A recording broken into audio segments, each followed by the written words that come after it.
Ambassador Zethkar of the Galactic Council trembled as he reviewed the intelligence reports spread across his crystalline desk. The newest species to achieve faster-than-light travel had just been discovered in the Outer Rim territories, and the initial observations were deeply disturbing to every civilized mind in the galaxy. "They call themselves humans," reported Captain Vexel, his scaled hands shaking as he held the datapad with barely contained terror. "From a world they designate Earth in the Sol system, approximately 26,000 light-years from galactic center. What makes them so concerning?" Zethkar asked, though he already suspected the answer would chill his blue blood to its core. "Sir, they evolved as apex predators on a death world, but that's not the worst part." Vexel paused, his three eyes blinking in rapid succession as he struggled to process the information. "They turned their predator instincts inward. They spent 10,000 years waging constant war against their own species, developing increasingly sophisticated and horrifying methods of killing each other." Zethkar's tentacles coiled in anxiety, a primal fear response his species had thought extinct. Surely they've moved beyond such primitive behavior. Every species eventually evolves past violence. "No, sir. They call it sport now. They simulate combat for entertainment, cheering as their warriors inflict pain upon each other. Their children play games involving warfare and conquest, and their military training." Vexel's voice trailed off into horrified silence. "They teach their soldiers to kill with their bare hands, to survive in any environment, to endure unimaginable torture, and to never surrender under any circumstances. They have a cultural saying, 'Death before dishonor.'" The ambassador's worst fears were confirmed. After 3 million years of galactic peace, carefully maintained by species who had evolved beyond primitive violence and aggression, a race of warrior poets had entered the cosmic stage. "Send word to the Emergency Council," Zethkar whispered, his voice barely audible. "Code Crimson. We may have found our first true existential threat since the Dark Ages." But what the Galactic Council didn't yet understand was that humanity's most dangerous trait wasn't their capacity for violence. It was their absolute refusal to accept that anything was truly impossible. The Carillion mining vessel Prophet's Edge was the most advanced ship of its kind in the galaxy. Its quantum shields could withstand direct hits from stellar storms that could vaporize entire moons. Its crew of 400 seasoned miners had worked the treacherous asteroid belts for decades without incident, and its triple redundant AI systems had never failed in over 50 years of operation. That's why Chief Engineer Keltar couldn't believe his sensor readings when a primitive human vessel approached their disabled ship floating helplessly in the void. "Sir," Keltar reported to Captain Morduk, his voice filled with confusion, "the human ship is hailing us on emergency frequencies. They're offering mechanical assistance." Captain Morduk's four arms gestured dismissively, his mandibles clicking with irritation. "Tell them to move along and mind their own business. Our quantum drive has suffered a catastrophic failure, but our emergency protocols will have us operational in 6 standard galactic cycles." "That's just it, sir. They claim they can repair our quantum drive in under 2 cycles. The bridge fell into stunned silence. Every species in the galaxy knew that quantum drives required specialized orbital facilities to repair properly. The mathematical calculations alone required supercomputers and entire teams of quantum physicists working in perfect coordination. "Put them through," Morduk growled, curiosity overcoming his pride. The hologram of a human appeared, a female with short brown hair, grease-stained overalls, and an inexplicably confident smile. "This is Engineer Maria Rodriguez of the cargo vessel Lucky Strike. We picked up your distress signal from 3 systems away. Need a hand with that drive problem?" "Human, our quantum drive has suffered complete matrix collapse. Unless you have a fully equipped quantum mechanics facility aboard your vessel. Nah, but I've got a decent toolkit, and my partner Jimmy's got a PhD in theoretical physics from MIT. We've jury-rigged quantum drives before using spare parts and determination. Give us 2 hours. Mordoc's mandibles clicked in disbelief. Impossible! The quantum flux calculations alone require— Look, Captain, Rodriguez interrupted with typical human directness. You can float here dead in space for 6 cycles, or let us take a crack at it. What have you got to lose besides time? 2 hours later, the Prophet's Edge was operating at 110% efficiency, better than factory specifications, and purring like a contented feline. Jimmy Martinez, a thin human with wild hair, had reconfigured their quantum matrix using nothing but basic tools and a calculator he called borderline obsolete. How? Was all Keltar could manage. Jimmy shrugged. Quantum mechanics isn't that complicated once you stop overthinking it. Your species builds beautiful, complex solutions. We just make things work. As the human ship departed, Captain Mordock sent an encrypted message to Carillion High Command. The humans don't just ignore the impossible, they make it look easy. Professor Yilmaz of the prestigious Andromedan Science Institute had spent over 200 years meticulously studying xenobiology across 17 different star systems. She had cataloged the biological limits of every known species in the galaxy, from the radiation-resistant Crystari to the pressure-adapted deep space Vorthak. Her comprehensive research was considered the definitive authority on biological limitations, unquestionable and absolute. Then she met Dr. James Mitchell, and everything she thought she knew about biology crumbled. Your proposal is not just absurd, it's suicidal, she told the human scientist during their first tense video conference, her crystalline exoskeleton flickering with scientific indignation. No organic being can survive in the conditions you're describing on Kepler 442c. Dr. Mitchell, a weathered man in his 50s with kind eyes, graying hair, and an infuriatingly confident smile, chuckled softly. Professor, with all due respect to your expertise, we've been surviving impossible conditions for thousands of years. Our ancestors conquered Arctic wastelands, scorching deserts, and crushing ocean depths. Absolutely impossible! Yilmaz's exoskeleton flashed bright red with anger. The radiation levels on Kepler 442c would kill any biological organism within minutes of exposure. The atmospheric pressure would crush most known species like insects. The temperature fluctuations between day and night cycles? Yeah, it's pretty rough terrain, Mitchell agreed casually, pulling up holographic colony plans. That's why we're only sending volunteers who've signed comprehensive liability waivers and undergone extensive psychological evaluation. Colony ship determination launches next month with 500 families aboard. 6 months later, Professor Yilmaz received detailed video logs from the Kepler 442c colony that shattered her understanding of biological science. Humans weren't just surviving on the death world, they were thriving, building cities and establishing permanent settlements. How? She transmitted back, her scientific worldview in ruins. Mitchell's response was characteristically human in its casual dismissal. We brought really good coffee, portable radiation shielders, and refused to die. Amazing what humans can accomplish when they're properly caffeinated and too stubborn to quit. But it was his next message that truly terrified the galaxy's leading xenobiologist. Oh, and Professor, we're expecting our first generation of native-born colonists next month.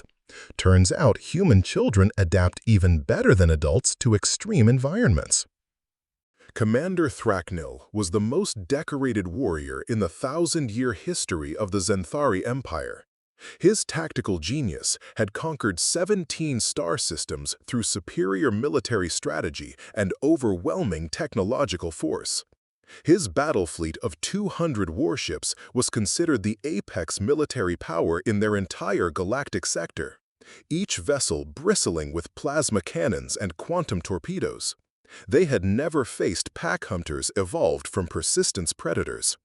Report: Thracknell barked as emergency alarms blared throughout the command ship's bridge, his scarred battle armor gleaming under the red warning lights. "Sir, the human fleet has completely broken formation," reported Tactical Officer Velshon, his voice cracking with confusion. They're scattered everywhere across the battlefield in what appears to be total chaos." The main tactical screen showed what looked like military suicide. The human ships, each significantly smaller and less armed than a single Xanthari heavy cruiser, had scattered across the three-dimensional battlefield in what appeared to be a completely random, undisciplined pattern. "Foolish primitives," Thracknell growled, his mandibles clicking with anticipated victory. "Focus all fire on their command vessel. End this pathetic display quickly." "Sir, I cannot identify their command vessel. They all seem to be operating completely independently, yet somehow maintaining perfect tactical coordination without any detectable communication." That's when the first Xanthari battlecruiser exploded in a brilliant flash of superheated plasma. "What happened? Report immediately." "Unknown, sir. The ship just exploded from internal systems failure. No incoming weapons fire detected on any sensors." Then another warship died, and another. Each death seemingly random, inexplicable. "Sir," Velshon's voice trembled with growing terror, "the humans aren't attacking our ships directly. They're systematically targeting our supply lines, our communication relays, our sensor arrays, our ammunition depots. They're dismantling our entire fleet infrastructure piece by piece." Thracknell watched in mounting horror as his mighty armada was systematically taken apart by an enemy that never engaged in direct, honorable combat. The humans struck like apex predators, hitting weak points with surgical precision, retreating before retaliation, coordinating attacks without apparent communication. "Sir, incoming transmission from the human fleet." The face that appeared on screen belonged to Admiral Rebecca Thompson, a stern woman with steel-gray hair and battle scars across her left cheek. "Commander Thracknell, you have 15 minutes to surrender before we begin targeting your life support systems. This is your only warning. You dare threaten us. We outnumber you 3-1. Thompson smiled coldly. "Commander, you're thinking like prey. We've been hunting in packs for 300,000 years. Numbers don't matter when you control the terrain." 13 minutes later, Thracknell surrendered.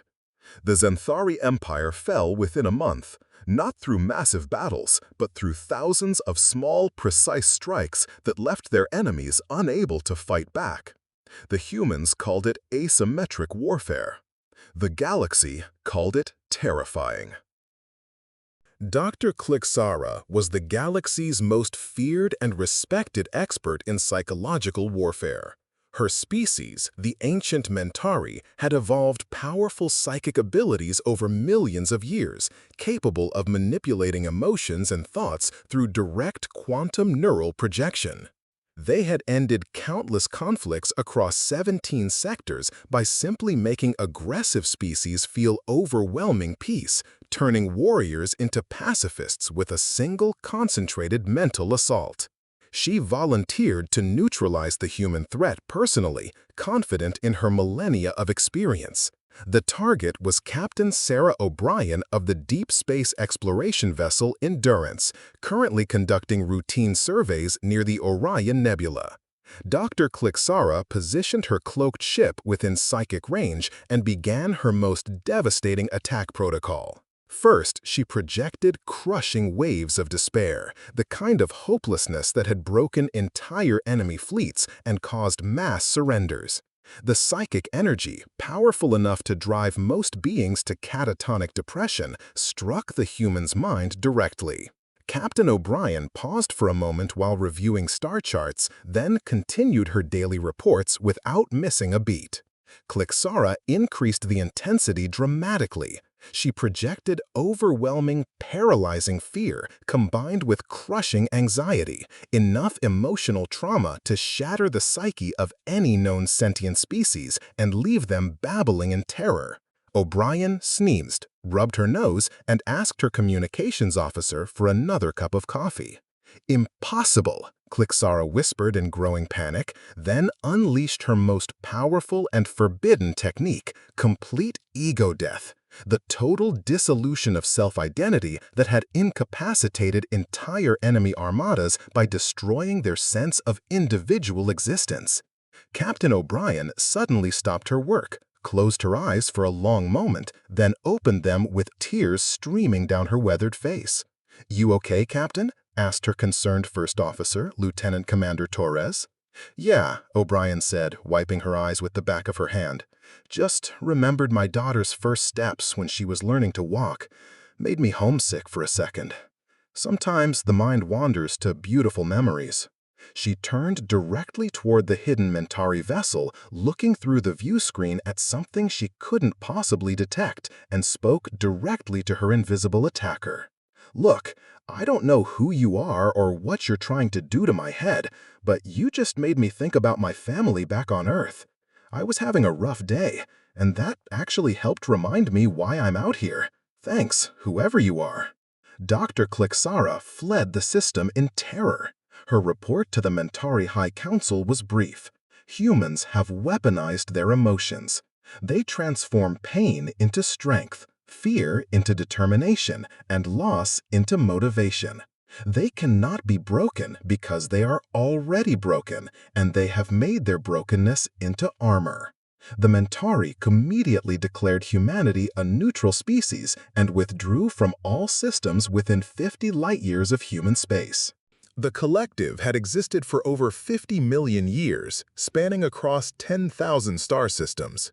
Trillions of beings connected through quantum entanglement networks, sharing thoughts, experiences, and consciousness across the entire galaxy in perfect harmony.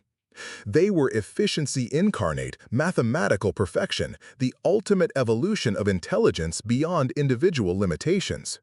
They encountered their first human during a routine absorption protocol on Research Station Omega-7. Lieutenant Marcus Webb was completely alone on the isolated xenobiology outpost when the collective's sleek assimilation drones surrounded him like metallic spiders. The integration process began immediately. Millions of quantum tendrils reaching deep into his neuropathways to connect him permanently to the collective's vast consciousness network. What they found inside the human mind broke 17 quantum server farms across 3 sectors and crashed the primary consciousness networks of entire star systems. Human consciousness wasn't remotely like other species. Where the collective expected orderly, linear thought patterns, they found absolute chaos. Where they expected logical progression, they found pure emotional turbulence. Where they expected peaceful submission, they found fierce, unbreakable defiance. But the worst part was the incomprehensible noise flooding their systems. Human minds didn't think in neat, sequential lines like every other species. They thought in chaotic layers, with dozens of completely unrelated thought processes running simultaneously without any logical connection. Music lyrics, childhood memories, current worries, future hopes, random mathematical equations, philosophical questions, grocery lists, and half-remembered dreams all existed in the same mental space at the exact same time. And Lieutenant Webb wasn't just thinking about his current life-threatening situation. He was simultaneously remembering his grandmother's homemade apple pie, wondering if his girlfriend Emily was cheating on him with her coworker, planning a weekend fishing trip to Lake Superior, humming an old Beatles song, calculating hyperspace coordinates for next week's supply run, and composing a mental letter to his younger brother about career advice. The collective tried desperately to impose their perfect order. Webb's mind rejected it completely and started reciting Shakespeare from memory. "To be or not to be, that is the question," Webb said aloud as the drones stepped back in visible confusion, their systems overloading. The collective attempted forced neural integration. Webb began singing Sweet Caroline at the top of his lungs while mentally reviewing his tax returns from 3 years ago. Within 30 minutes, the collective had withdrawn from the system. Their emergency broadcast reached every corner of their network. Warning: human consciousness is incompatible with collective integration. Human minds exhibit quantum chaos patterns that destabilize network cohesion, classify humans as unassimilable, recommend quarantine protocols. When asked later how he had resisted the most powerful psychic force in the galaxy, Lieutenant Webb shrugged and said, "I've got ADHD and anxiety. My brain's already chaos. They couldn't make it any worse." The emergency session of the Galactic Council was the largest gathering in recorded galactic history. Representatives from over 10,000 species filled the massive crystalline amphitheater that orbited the galaxy's center, all united by a single unprecedented emotion that had never before touched so many civilizations simultaneously: pure, existential terror. Ambassador Zethkar stood at the central podium, his usual diplomatic confidence completely shattered after months of reviewing horrifying intelligence reports. Fellow beings of the galaxy, we face a crisis unlike any in our 3 million years of peaceful civilization. The species known as humans has demonstrated capabilities that fundamentally threaten our understanding of physics, biology, psychology, and reality itself. The hall erupted in frightened chatter, thousands of different languages creating a cacophony of fear. The Carillion representative stood with trembling limbs. They repair impossible quantum technology with primitive tools and casual confidence. The Zenthari delegate shouted above the din. They fight like demons but call it recreational sport. The Mentari speaker whispered in psychic terror. They are completely immune to all forms of psychological warfare. Zethkar raised all his tentacles for desperate silence. I have personally reviewed every report, every encounter, every scientific analysis from our greatest minds. The conclusion is absolutely inescapable. Humans are not just another species joining our galactic community. They are an evolutionary anomaly that breaks every fundamental rule we believed governed intelligent life. On the enormous holographic screen behind him, terrifying images flashed in rapid succession. Human children playing cheerfully in radioactive wastelands that should kill them instantly. Human soldiers laughing as they charged into mathematically impossible odds. Human engineers fixing advanced starships with simple hammers and stubborn determination. Human explorers planting flags on worlds that should have killed them within minutes. They do not simply break our carefully established rules, Zethkar continued, his voice heavy with dread. They do not even know our rules exist. Where we see absolute limitations, they see mild suggestions. Where we see complete impossibility, they see Tuesday morning. Where we see certain death, they see minor inconvenience. The collective's representative, speaking through a heavily shielded drone to prevent mental contamination, added, "Human minds cannot be controlled or integrated because they are already chaotic beyond comprehension. They have somehow achieved intelligent madness." "So what do we do?" asked the representative from the peaceful Aurelian Confederation. Zethkar displayed the final slide, a formal treaty document. "We survive," he said simply. "The Galactic Accord hereby recognizes humanity as a protected species. No member civilization will engage in hostile actions against humans. No member will attempt to conquer, absorb, or control human worlds. No member will underestimate human capabilities. And if they threaten us, then we negotiate," Zethkar replied. "Because the alternative is discovering what happens when you make a species of persistence predators genuinely angry." The vote was unanimous. In human space, Captain O'Brien received a formal invitation to join the Galactic Council as Earth's representative. The message was polite, respectful, and desperate. Her response was characteristically human. "Sure, sounds fun. Fair warning, though, we're bringing coffee and we're going to have opinions about everything." The galaxy trembled. But across human space, a new message spread through quantum communication networks, bouncing from ship to ship, colony to colony, growing stronger with each transmission. "Hey everyone, we just got invited to the biggest party in the galaxy. Pack your bags and bring snacks. It's time to show the universe what humanity can do when we put our minds to it. The age of human expansion had begun. And somewhere in the depths of space, ancient monitoring stations, built by long-dead civilizations, detected the signals and automatically transmitted a warning that had been prepared eons ago. They're awake. The question askers have returned. May the cosmos have mercy on us all.